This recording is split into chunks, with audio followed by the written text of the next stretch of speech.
আমাদের সঙ্গে আছেন ঢাকা বিশ্ববিদ্যালয়ের অর্থনীতি বিভাগের অধ্যাপক এবং বাংলাদেশ মাইক্রো ক্রেডিট রেগুলেটরি অথরিটির নির্বাহী প্রধান, বাংলাদেশ অর্থনীতি সমিতির অন্তর্বর্তীকালীন কমিটির সদস্য সচিব ডক্টর মোহাম্মদ হেলাল উদ্দিন।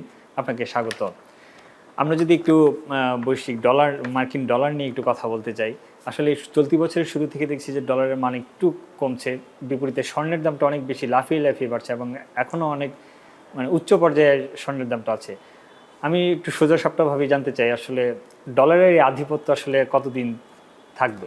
আমরা কিন্তু প্রত্যাশার বাইরে লম্বা সময় ধরে দেখেছি স্বর্ণের দাম বেড়েছে, এবং সেটা কিন্তু আপনার ডলার কারেন্সি হিসেবে যখন একটু অস্থিতিশীল, এবং আমরা যেভাবে চেয়েছিলাম যে ইউরোটা হয়তো ডলারের বিকল্প যেভাবে হবে, এই সব জায়গাগুলোতে কিন্তু কনক্লুসিভ কোনো কিছু আমরা দেখি নাই। এবং প্রথম দিকে মনে হয়েছিল যে এই স্বর্ণের দামটা কি বাংলাদেশে বাড়ছে কিনা, পরে দেখা যায় না, আসলে গ্লোবালি। এবং বিভিন্ন দেশের আপনার যে সেন্ট্রাল ব্যাংক আছে, তারা যে আপনার আমরা বলি ফরেন গুডস, মানে আমরা যে বাংলাদেশে যখন ডলার রাখি, তার মানে কি ডলার রাখা যে কথা, ফরেন গুডস আমদানি করে রাখা একই কথা। কারণ ডলার থাকলে আমরা বাইরের গুডস নিয়ে আসি, সেটা কি একটা রিজার্ভের বিকল্প, রিজার্ভটাই বলছি। তো সেই হিসাবে সেখানে কিন্তু আমরা দেখেছি যে অনেক বছর ধরেই ডলারের যে প্রতাপ, এবং এর আগে যে কিছু যুদ্ধ হয়েছে এবং কিছু ক্ষেত্রে যে আমরা দেখেছি ইরাকের যুদ্ধ কিংবা লিবিয়াতে যা ঘটেছে, অনেক ক্ষেত্রে কিন্তু অনেকেই বলে যে আমেরিকা তার ডলারের যে ডমিনেন্স সেটাকে ধরে রাখার জন্য অনেক জায়গায় যারাই মনে করেছে ডলারের বাইরে আমি চলে যাব, সেই ব্যাপারটা কিন্তু ছিল। তো এখন আপনি যদি অর্থনৈতিকভাবে দেখেন, চায়না কিন্তু স্ট্রংলি আসতেছে, এবং এই যে যুদ্ধগুলি হচ্ছে, এই যুদ্ধগুলোর ক্ষেত্রে আপনি দেখবেন যে আমেরিকা কিন্তু বিভিন্নভাবে কিন্তু একটা পর্যায়ে কিন্তু এর কিন্তু নেতিবাচক প্রভাব কিন্তু তার উপর অনেকটা পড়বে। কিন্তু কেউ কিন্তু এই যুদ্ধ থেকে দূরে থেকে নিজেরা কিন্তু স্ট্রং হচ্ছে। ফলে আমরা যেরকম আশা করেছিলাম যে ব্রিক্সের দিক থেকে একটা বিকল্প আসবে, সেগুলো এখন আমরা দেখছি না। কিন্তু তারপর আমার কাছে মনে হয় যে ডলারের উপর কিন্তু একটা বাড়তি চাপ। এখন এই যে যুদ্ধ আমেরিকা শুরু করেছে, সেটা কীভাবে কন্ট্রোল করবে, তেলের বাজারের উপরে কীভাবে কন্ট্রোল রাখবে, সেগুলোর উপরে ডলারের যে স্ট্যাবিলিটি বা স্থিতিশীলতা তার উপর ডিপেন্ড করবে।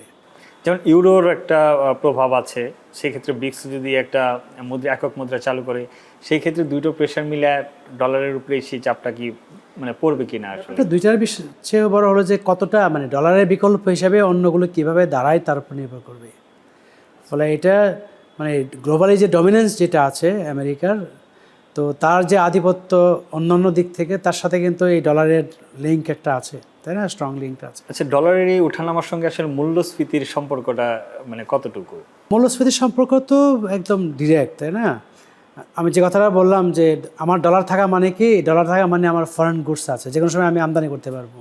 তো এখন ধরেন বাংলাদেশে কয়েক বছর আগে দেখবেন যে অ্যাডজাস্টমেন্টটা হয়েছে, একসময় কিন্তু 80, 82, 83 টাকা কিন্তু প্রায় 8-10 বছর ধরে দেখবেন ডলারের দাম ছিল, জি, তাই না? তো তখন কিন্তু আমরা মনে করেছি অনেক ক্ষেত্রে যে 105 টাকা, 10 টাকা বা 120 টাকা ডলারের দাম হওয়া উচিত।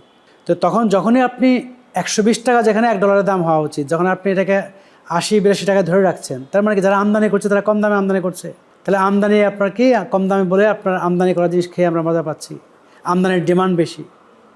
বাংলাদেশের ডলারের ক্রাইসিস কিন্তু ওই জায়গা থেকে আসছে, যে আমরা অনেক দিন ধরে আমরা কী করছি, আমদানিকে ভর্তুকি দিয়েছি ডলারের সেন্সে। চিন্তা করলে বাজারে ছেড়ে দিলে ডলারের দাম হওয়ার কথা ছিল 120 টাকা, সেটা আমরা 80 টাকা বা 82 টাকা ধরে রাখছি। অন্যদিকে যারা ডলার নিয়ে আসে, যারা ডলারের সাপ্লাই দেয়, তারা হয়তো $1 দিলে তাদেরকে 120 টাকা দেওয়ার কথা ছিল, আমরা দিয়েছি 82 টাকা। ফলে তারা নিরুৎসাহিত হয়েছে। ফলে একদিকে সাপ্লাইয়ের যে একটা ফ্লো, সেটাকে আমরা কী করেছি, নিরুৎসাহিত করেছি এই দামটা নিচে রেখে, তাই না? আর অন্যদিকে আমরা কী করেছি, ডলারের দাম যখন আপনার কম, তখন আমদানিকে আমরা ডলারের চাহিদাটাকে আমরা উস্কে দিয়েছি। এই ইমব্যালেন্সে কিন্তু আমরা অনেক হাই লেভেলের রিজার্ভ থেকে আমরা আস্তে আস্তে ফল করেছি। যে প্রশ্নটা আসছে যে যখন ডলারের দামটা বেড়ে যায়, তখন আপনার বাইরে থেকে আপনি জানিয়ে আসেন সব কিছুর দাম বেড়ে যাবে। তাহলে আমরা উৎপাদনের ক্ষেত্রে কী করি, আমরা আমাদের যে কনজামশন, তার ক্ষেত্রে অনেক কিছু উৎপাদনের জন্য উপকরণ আমরা বাইরে থেকে নিয়ে আসি, সেটার দাম বেড়ে গেলে উৎপাদনের খরচ বেড়ে যাবে। আমাদের আপনার ক্যাপিটাল মেশিনারি বা সব কিছু বাইরে থেকে নিয়ে আসি, যদি ডলারের দাম বেড়ে যায় তাহলে সেগুলোর খরচ বেড়ে গেলে আপনার উৎপাদনের খরচ বেড়ে যাবে। পাশাপাশি চূড়ান্ত দ্রব্য যেগুলো কিনা উৎপাদনের জন্য সরাসরি আমরা কিনে নিয়ে এসে বাইরে থেকে নিয়ে এসে কনজিউম করি, ডলারের দাম যখন বেড়ে যায় তখন সেগুলোর আপনার দেখা যাচ্ছে খরচ বেড়ে যায়। এইভাবে কিন্তু আপনার আমাদের আভ্যন্তরীণ উৎপাদনের খরচ বাড়িয়ে দেয়, যে ডলারের দাম বেড়ে যায়, এবং আমরা বাইরে থেকে যা আমদানি করি সেগুলোর আপনার কস্টলি হয়ে গেলে আমাদের এখানে আপনার দাম বেড়ে গেলে আপনার মূল্যস্ফীতি। আমি বেশ কয়েকটা প্রতিবেদন দেখছিলাম যে এবার বৈশ্বিক কারণে নানান কারণেই আসলে মূল্যস্ফীতি 1% বেশিও বাড়তে পারে বলে বৈশ্বিক মূল্যস্ফীতি। সেই ক্ষেত্রে আসলে বাংলাদেশের এই মূল্যস্ফীতি বাড়ার হারটা কী রকম হতে পারে আসলে? না, প্রথম কথা হলো আমরা বাহির থেকে যা কিনে নিয়ে আসছি, তো সেই দেশের সেই দাম, আমেরিকা থেকে যদি আমি $1 কিনে নিয়ে আসছি, সেটা যদি আপনার $1.10 হয়ে যায়, তো ওটা তো আলটিমেটলি আমি আর একটু বেশি দামে কিনলাম আমেরিকা থেকে। তারপরে আবার ডলারের দাম যদি আপনার বেড়ে যায়, আরেক দফা ডলারের এক্সচেঞ্জ রেটের কারণে আবার আমাকে বেশি দিতে হবে। তো দুইটার সম্মিলিত প্রভাবে কী হবে, আমার যে কমিউনিটি বাস্কেট আমরা যা ভোগ করি তার মধ্যে অনেক কিছু তো আপনার বাইরে উৎপাদিত আমদানিকৃত, তো সেগুলোর আলটিমেটলি যদি দাম বেড়ে যায় তাহলে আমরা তো স্বাভাবিকভাবে আমাদের দাম বেড়ে গেলে আমাদের মূল্যস্ফীতি বেড়ে। আমি যদি এবার একটু ডলারের সরবরাহ নিয়ে একটু কথা বলতে চাই, যেমন আমাদের একটা বড় অংশ হচ্ছে রেমিটেন্স, সেটা হচ্ছে মধ্যপ্রাচ্যে আমাদের আসলে একটা বড় অংশ। এখন এই যুদ্ধ পরিস্থিতি বা সংকটময় মুহূর্তের জন্য সেই ক্ষেত্রে একটা ডলারের ঘাটতি বা ভাটা পড়বে কিনা? না, এখন ভাটা ব্যাপারটা কি যে এখন যে জায়গায় আমরা আছি, 1 সপ্তাহ 2 সপ্তাহ 3 সপ্তাহ এই দিয়ে বলা যাবে না। এবং এখনকার যুদ্ধটা তো আসলে টেকনোলজিক্যাল যে সুপিরিয়রিটি, হ্যাঁ, কারণ আগে আপনি জানেন কিনা যে যখন ইসরায়েল যখন আপনার লেবাননে অ্যাটাক করেছিল হিজবুল্লাহকে, তখন কী হচ্ছে, তাদের মানে ল্যান্ড অ্যাটাকের কারণে তাদের অনেক সোলজার কিন্তু তারা হারিয়েছিল, তাই না? তখন কিন্তু আপনার হিজবুল্লাহ খুব ভালো করেছিল। তো এখন তো আপনার স্থল যুদ্ধ না, তো যদি আপনার আকাশ যুদ্ধ হয় তখন আপনার সুপিরিয়রিটি যেটা, তো সেটা তো আপনার আমেরিকা, ইসরায়েল এবং অন্য যারা আছে তারা এগিয়ে আছে। এখন উপর থেকে যেভাবে আপনার যেটা বললো যে 5000 স্থাপনাতে আপনার অ্যাটাক করেছে, তো ওরকম কিছু যদি করে তাহলে বেশি সময় ধরে যে এটা টিকবে এমন কোন কথা, এটা তো গেরিলা যুদ্ধ না। হ্যাঁ, ফলে আজকাল আমরা যে যুদ্ধটা দেখছি ক্ষেত্রে খুবই অসম। যদিও আমরা দেখতে পাচ্ছি যে সার্টেন ফ্যাসিলিটি আছে বলে ইরান কিছু হয়তো তাদেরও ক্ষতি করতে পারছে, কিন্তু এই লম্বা সময় ধরে এটা চলতে পারে না। আপনি খেয়াল করবেন যে এটা যদি একটুখানি আপনার হয়তো রিউমার আকারে আসছে যে আমেরিকা একটু নাখুশ হয়েছে যে ওই যে আপনার তেলের যে আপনার ইয়ে আছে সেখানে কেন আপনার অ্যাটাক করলো এবং অনেক তেল যে পড়ে যাচ্ছে, তাই না? তার মানে কি তারা এই তেলটা যে একটা আপনার রিসোর্স এবং এটা যে আপনার সবারই কাজে লাগবে, এবং পৃথিবীর যে কোনো এক জায়গায় যদি আপনার এটা আপনার নষ্ট হয় তাহলে ওভারঅল সাপ্লাই চেনে এটা একটা প্রভাব থাকবে। রাশিয়া ইউক্রেন যুদ্ধটা আসলে বৈশ্বিক অর্থনীতিতে কি খুব একটা প্রভাব ফেলছিল, বা বর্তমানে যে ইরানের যুদ্ধটা যে রকম মানে সরাসরি আসলে বৈশ্বিক অর্থনীতিতে প্রভাব ফেলছে, রাশিয়া আর ইউক্রেনের যুদ্ধটা কি সেরকম কোনো প্রভাব ফেলেছিল কি? না, প্রভাব ফেলেছে অবশ্যই। আমাদের কোভিডের পরে রিকভারির ক্ষেত্রে অনেকটা চাপ পড়েছে, কারণ বিভিন্ন ধরনের সাপ্লাই চেনে কিন্তু প্রভাব পড়েছে। ইউরোপ অ্যাফেক্টেড হয়েছে, আমরা অ্যাফেক্টেড হয়েছি। কিন্তু ওখানে যুদ্ধটা যে দীর্ঘায়িত হয়েছে সেখানে অনেক বেশি মানে ডিফারেন্স আমরা মনে করেছিলাম রাশিয়ার সাথে ইউক্রেনের, কিন্তু ইউক্রেন যে সাপোর্টটা পেয়েছে টেকনোলজিক্যাল দিক থেকে, আর্মসের দিক থেকে, হ্যাঁ, তারপরে আপনার অন্যান্য টেকনিক্যাল দিক থেকে, এই জিনিসগুলো আপনার আলটিমেটলি তো তারা আপনার যুদ্ধ বিমানও পেয়েছে, তাই না? তো এই যে জিনিসগুলো আপনার যেটা পেয়েছে সেই ক্ষেত্রে কিন্তু ইরানের কিন্তু এখনও আমরা দেখতে পাচ্ছি না। এখনও কিন্তু ইরানের ক্ষেত্রে আপনার যদি চায়না দেখেন বা অন্যরা যেরকম মানে প্রত্যাশিত, কিন্তু চায়না কিন্তু সেভাবে হয়তো সাপোর্ট করছে কিন্তু সেভাবে কিন্তু আসছে না। অনেক অবকাঠামো আসলে মধ্যপ্রাচ্যের ধ্বংস হয়েছে বা ক্ষতিগ্রস্ত হয়েছে, যেখানে আসলে প্রবাসী বাংলাদেশিরা কর্মরত এবং তাদের আয়ের মাধ্যমে আসলে বাংলাদেশ একটা বড় রেমিটেন্স প্রবাহ বা যেটার উপর আসলে অনেকটা অর্থনীতির ভিত বলা হয়। এই যে অবকাঠামো ধ্বংস হলো বা সেই ক্ষেত্রে কর্মসংস্থান, বৈদেশিক কর্মসংস্থানে আমাদের প্রবাসীদেরকে অনেক বেশি ক্ষতির মুখে পড়তে হবে কিনা? আমাদের প্রথম কনসার্ন তো তাদের জীবন। অলরেডি কিন্তু অ্যাটাকে কিন্তু আমাদের বাংলাদেশি মারা গিয়েছে, তাই না? এখন যদি আরও কিছুদিন চলে তাহলে এটা একটা বিষয়। তারপরে হলো যে আমাদের যদি অনেক দিন আসা যাওয়া বন্ধ থাকে তাহলে আমরা ওখানে যে লোকগুলো আছে যারা কাজ করছে তাদের স্টকের উপর নির্ভর করবে যে কত লোক সেখানে কাজ করছে, তার উপর ডিপেন্ড করবে যে কতটা আপনার এখানে রেমিটেন্স আসবে, তাই না? আমাদের যে গ্রোথ উইন্ডো, হ্যাঁ, আমরা যে বাইরে থেকে আমাদের যে আমরা এক্সপোর্ট করি আরএমজি, তাই না, মেইনলি, এর পাশাপাশি সবচেয়ে বেশি স্ট্রং উইন্ডো তো আপনার যেটা আমরা গ্রোথের ক্ষেত্রে কাজে লাগাই সেটা রেমিটেন্স, ম্যান পাওয়ার এক্সপোর্ট। তো ম্যান পাওয়ার এক্সপোর্ট তো এফেক্টেড হবেই। আপনি দেখেন অলরেডি কিন্তু আপনার বাহরাইন থেকে শুরু করে আমিরাত, সৌদি আরবিয়া, তারা নিজেরাই কিন্তু অনেক বেশি নড়েচড়ে বসছে। তো সেই ক্ষেত্রে ধরেন বাংলাদেশের অর্থনীতিতে একটা ডলার সংকট বা এরকম কিছু একটা তো হতে পারে, একটা প্রভাব তো অবশ্যই পড়বে। সেক্ষেত্রে আসলে কী ধরনের পদক্ষেপ নেওয়া উচিত বলে আপনার মনে হয়? এগুলো আপনি দেখেন, আমার ডলারের শর্টেজ যেটা যদি কোনো কারণে আপনার রেমিটেন্সে টান পড়ে, আমি চাইলেই কিন্তু হঠাৎ করে অনেক বেশি এক্সপোর্ট বাড়ায় দেওয়া সেটা করতে পারবো না।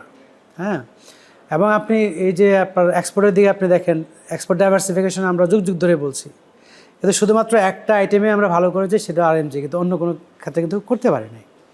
তো ডেফিনেটলি দেখা যাচ্ছে কি আমাদেরকে একটু কষাস হতে হবে বিষয়টাতে।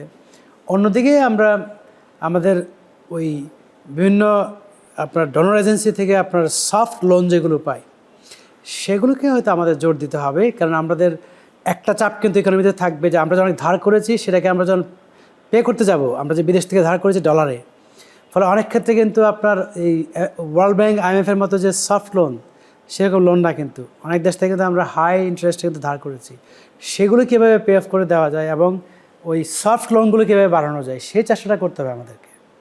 আদারওয়াইজ আমি অন্য কোনো উইন্ডো দেখি না যে যেখান থেকে ডলার সাপ্লাই অনেক বেড়ে যেতে পারে। প্লাস আমাদেরকে কষা যেতে হবে যে আমরা আমদানির ক্ষেত্রে খুব বেশি এসেনশিয়াল এবং যদি উৎপাদনের সাথে সম্পর্কিত না হয়, যেগুলো লাক্সারি আছে সেগুলো আমরা একটু আপাতত চাপে রাখতে হবে। ভবিষ্যতে যদি ডলারের বিপরীতে অন্য কোনো মুদ্রা আসলে জায়গা দখল করে ফেলে, মানে অদূর ভবিষ্যতে হয়তো বা করবে, কারণ দ্বিতীয় বিশ্বযুদ্ধের পরে খুব দ্রুতই কিন্তু পাউন্ড স্টার্লিংয়ের জায়গাটা ডলার দখল করে ফেলে। এখন সে একটা শঙ্কা বা সে একটা ধারণা আসলে বিশ্লেষকরাও করছেন, সেই ক্ষেত্রে আসলে বৈশ্বিক অর্থনীতিতে কি কি প্রভাব পড়তে পারে? একটা ভুল ধারণা আছে মানুষের, এটা ব্যাপারটা ডলার না। এই ডলার না হয় যদি অন্য কোনো একটা মানে ইউরো যদি হয়, হ্যাঁ, সেখানে কিন্তু আমাকে ইউরো আর্ন করতে হবে অনেক। আমি যদি ইউরো দিয়ে কেনাকাটা করতে চাই তাহলে আমাকে অনেক ইউরো আর্ন করতে হবে, যাতে সোদেটা আমি ইউরো দিয়ে আমি আমদানি করতে পারি। ফলে ব্যাপারটা ডলার শুধু না, আমি বলছি ডলার মানে কি, এটা একটা ফরেন কারেন্সি। আমার রেমিটেন্স আর্নার যারা, তারা কিন্তু বর্তমানে তো অনেক কিছু আসলে পুরো এস্টাবলিশমেন্টটাই হচ্ছে যে ডলার কেন্দ্রিক, মানে প্রত্যেকটা দেশই ডলারের সাথে কানেক্টেড, কিন্তু সেটা শিফটিং যখন হবে তখন তো কিছু এফেক্ট পড়বেই সবার উপর। ওইটা ডলারের দিক থেকে আমি চিন্তা করতে পারি, কিন্তু আমার বাংলাদেশের প্রেক্ষাপটে চিন্তা করি, আমি একদম ভুলে যাই, আমি ডলার ইউরো সব ভুলে যাই। আমি কি করেছি, আমি বাংলাদেশ থেকে আপনার দুইটা খাসি দিচ্ছি, ইন্ডিয়াতে এক্সপোর্ট করছি, ইন্ডিয়া থেকে আমি একটা গরু নিয়ে আসছি। তাহলে আমি যদি বেশি বেশি আপনার ইন্ডিয়া থেকে গরু আমদানি করতে চাই, আমাকে বেশি বেশি খাসি দিতে হবে, ঠিক আছে? তাহলে আপনার চিন্তা করতে হবে যে আমরা যদি বার্টার ইকোনমি দেখি, তাহলে এটা ডলার তো একটা কাগজ, তাই না, আমাদের টাকার মতোই, তাই না? কিন্তু মূল জিনিসটা কি, আমি অনেক বেশি ডলার আনছি মানে কি, সৌদি আরবে আপনার মনে করেন যে খেজুর বাগানে কাজ করে অনেক খেজুর নিয়ে আসতো তার ওয়েজ হিসাবে, খেজুরটা না নিয়ে এসে কী করলো, ওটা রুবল দিয়ে এখানে এসে ডলারে কনভার্ট করে সেন্ট্রাল ব্যাংকে রাখতেছে, তাই না? কিন্তু মূল জিনিসটা কি, ফরেন গুডস। ফলে আপনি ডলার থেকে যদি অন্য কোনো আপনার কারেন্সিতে শিফটও করেন, তাহলে সেই কারেন্সি আর্ন করার জন্য কিন্তু আপনাকে অনেক বেশি এক্সপোর্ট করতে হবে। অনেক বেশি এক্সপোর্ট করতে পারলে অনেক বেশি ইম্পোর্ট করতে পারবেন, ঠিক আছে? আর যদি আপনি এক্সপোর্ট না করতে পারেন, তাহলে ধার করে, আপনার যদি ইউরো হয় তাহলে আপনার অনেক ইউরো ধার করতে হবে। ধার করে আপনি কী করলেন, আপনি আমদানি করলেন, তারপরে পে করুন কীভাবে? তাহলে আপনাকে আবার তাহলে সেই ইউরো এক্সপোর্ট করে বা ম্যান পাওয়ার এক্সপোর্ট করে বা অন্য কোনোভাবে আপনাকে ইউরো আর্ন করতে হবে। ফলে ডলার চলে গেলে কিন্তু আমার ওই চ্যালেঞ্জ কিন্তু থাকছে আমাদের। ডলারের উপর থেকে আসলে বিনিয়োগকারীদের বিশ্বাসটা কি কমছে কিনা, যেহেতু স্বর্ণের দিকে ঝুঁকছে অনেকেই। আমরা যদি 2026 সালটার প্রথমেই 3 মাসই বা 4 মাসই চিন্তা করি, তখনই দেখলাম যে আসলে একটা লম্বা সময় ধরে স্বর্ণের দাম লাফিয়ে বাড়ছে, কিন্তু ডলারের দামটা বাড়ছে না। বিনিয়োগকারীরা আসলে ডলারকেই গোল্ডকেই সেফ মনে করছে। মানে একটাই মনে রাখতে হবে যে আপনি সেন্ট্রাল ব্যাংকে যখন রাখে এটা একটা বিষয়, কিন্তু আপনি যদি ব্যক্তি লেভেলে যদি আপনি চিন্তা করেন যে আমি কি শেয়ার মার্কেটে ইনভেস্ট করবো, ডলার কিনে রাখবো, নাকি আপনার দেখেছি টাকা ব্যাংকে রাখবো, তাই না? তাহলে আমার যে সেভিংসটা আছে সেই সেভিংসটা আমি যদি রাখতে চাই, কোথায় রাখলে এটা দেখেছি আপনার ক্ষয়ে যাবে না বা আমি একটু বেনিফিট পাবো, তাই না? তো সেইতে চিন্তা করলে বাংলাদেশে কিন্তু এখনও আমি মনে করি যে ডলারের দাম যে বাড়ছে, অনেক মানুষ কিন্তু ইনভেস্টমেন্ট হিসেবে অনেক বেশি রাখছে, সাধারণ মানুষ আমি মনে হয় না, বাট আস্তে আস্তে লোকজন চিন্তা করছে রাখার। কিন্তু ওই যে অনেক বেশি বেড়ে গিয়েছে, আপনার যেটা হয় বাবল বলে একটা আর কি, যে এই যে অনেক বেশি বেড়ে গিয়েছে, আবার যখন আপনার উল্টা দিকে যাবে, তাই না, যারা ডলারে আপনার অনেক বেশি গেইন করেছে, তারা যখন আবার আপনার গোল্ডে যদি তারা আবার রিলিজ করতে শুরু করে গোল্ড, তখন আবার কিন্তু উল্টা দিকে যেতে পারে। ফলে সেই রিস্কও কিন্তু আছে। ফলে যে কোনো অ্যাসেট যদি আপনার অনেক বেশি হাই ভ্যালুড হয়ে যায়, তাহলে এর কলাপস করার বা এটা নেমে আসার চান্সও কিন্তু বেড়ে যায়। ফলে আপনি কিন্তু দেখছেন অ্যাসেট হিসেবে যে আমার এই অ্যাসেটটাকে আমি কি ব্যাংকে রাখবো, নাকি আপনি শেয়ার কিনে রাখবো, নাকি গোল্ড কিনে রাখবো, নাকি ল্যান্ড কিনে রাখবো। ফলে যখন কোনো একটা অনেক বেশি অ্যাপ্রিসিয়েট করে, তখন কিন্তু অনেক বেশি রিস্কি মনে হয়। তো সেই দিক থেকে কিন্তু এখন অনেকেই মনে করে না যে গোল্ডটা কোন দিকে যাবে, তাই না? আর ডলারের ডাইনামিক্সটা কোন দিকে দাঁড়াবে। ফলে এখানে আমার কাছে মনে হয় যে একটু চিন্তা ভাবনা করতে হবে। স্যার, আপনাকে অসংখ্য ধন্যবাদ আমাদের সাথে যুক্ত থাকার জন্য। আপনাকে ধন্যবাদ এবং দর্শকবৃন্দকে।